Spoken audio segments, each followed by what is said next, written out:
Hello and welcome back to Practical AutoCAD and Inventor. In today's video we're going to be looking at creating a dynamic block with an array action, which is perfect when you need to duplicate a block with rows or columns. Let's get started. Let me begin by giving you an example of what our block is going to accomplish when we get done with it. I'm going to be inserting a block into this drawing that is meant to represent a parking stall, like 9 feet wide by 18 feet deep, and that way you've got parking stalls for everybody to come in and park their cars in an orderly fashion. This one's a little bit special because it also has an alignment parameter that we're going to be putting into it. But basically I'm going to come in here and say I want to add this parking stall, and then when I come in and I choose where I want it to go, I can say I want it to go, say like at this endpoint over here.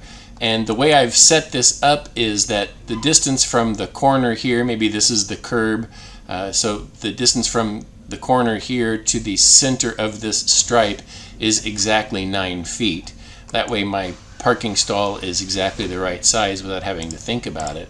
And then if I need additional stalls, I can come in here and simply grab the grip and stretch it out and make it to whichever length I want it to have. Okay. Likewise, if I were to do it over here, same thing. I could say let's insert this stall. I'm going to insert it, like at we'll say again this endpoint, up here.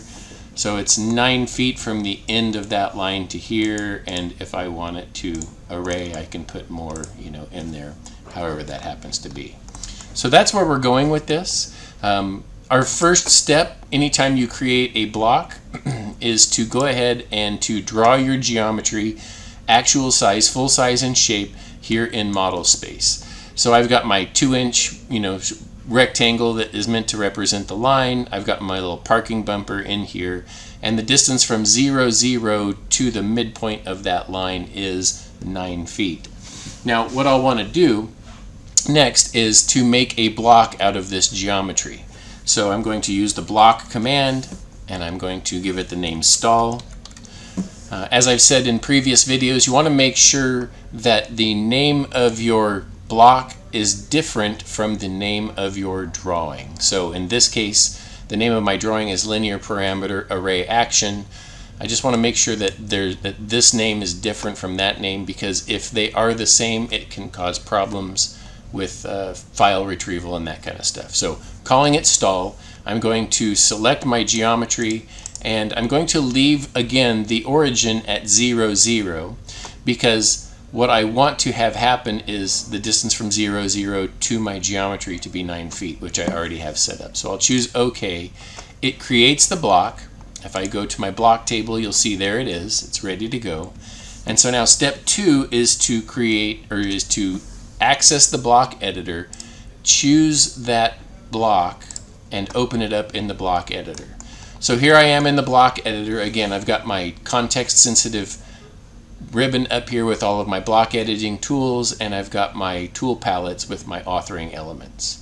The first one I'm going to put in, just to make sure that my origin is indeed the insertion point, is I'm going to add a base point at 0, 0. So that way I'm sure that my origin is in the right spot. Then I'm also going to add my alignment icon, and I'm going to choose my alignment icon.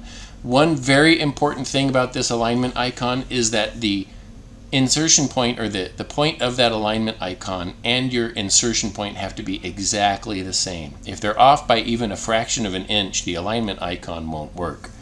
So I'm going to type in again 0, 0 for that insertion point, and then I get this line. And if I come in here, and what I want to do is just pick, I'm going to pick the midpoint of that line right there. So now this line represents my curb, and it's going to align my block with that curb. Okay. Now notice that this is an arrow and it's pointing up, and the arrow pointing up is kind of saying this is the way you want to approach the line. I'm actually going to change that by just simply highlighting that parameter, and I'm going to turn it around the other direction so that instead of pointing up, it points down.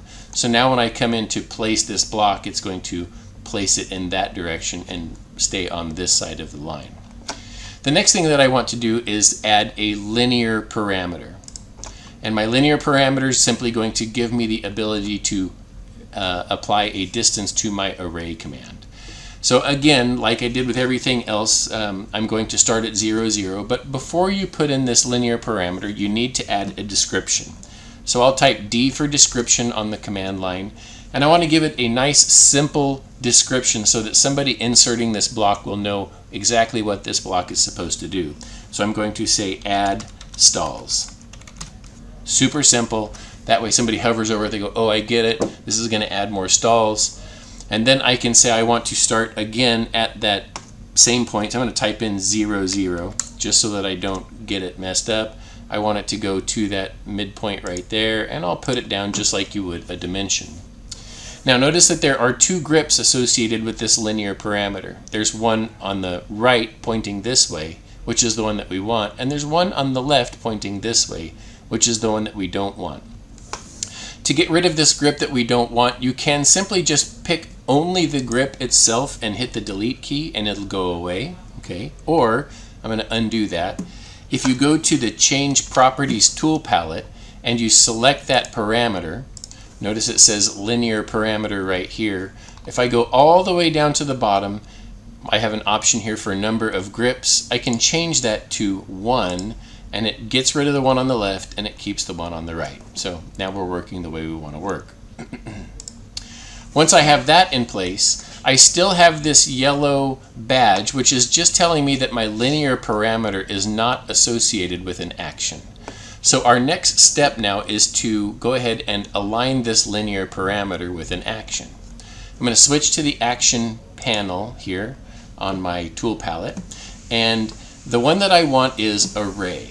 Now normally, I'm going to back up here, if I wanted an array to go in two directions like X and Y, I would put in this XY parameter because it would allow me to adjust my array in both the X and the Y directions. But because I only want this to array in one direction, not vertically as well, that's why I put that linear one in. And the direction that this parameter goes is going to dictate the direction of my array. So now when I come over here to array, I'm going to pick the array tool. Immediately on the command line, it asks me to select the parameter, which is this linear distance, this linear parameter here.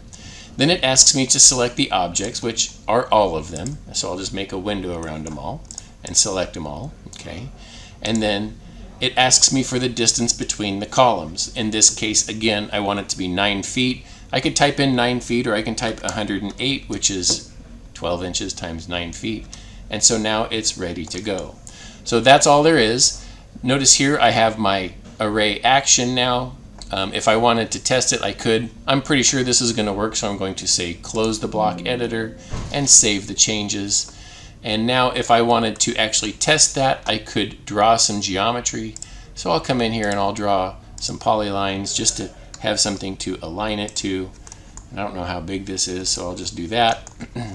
Now when I come in here and I say I want to insert that parking stall, notice that it's coming in as soon as I get to the line, it aligns it with the line based on the way I approach the line. Okay. Same thing down here. If I approach it, it's going to put it on that side. And then once I get it in here, I could come in and say I want it to go to the end point of this one. That way I know that this distance is 9 feet. And then if I hover over my grip here, it tells me to add stalls, and I can add as many stalls as I need. So that's the way you're going to use that linear parameter and the array action to create a dynamic block. Thanks for watching.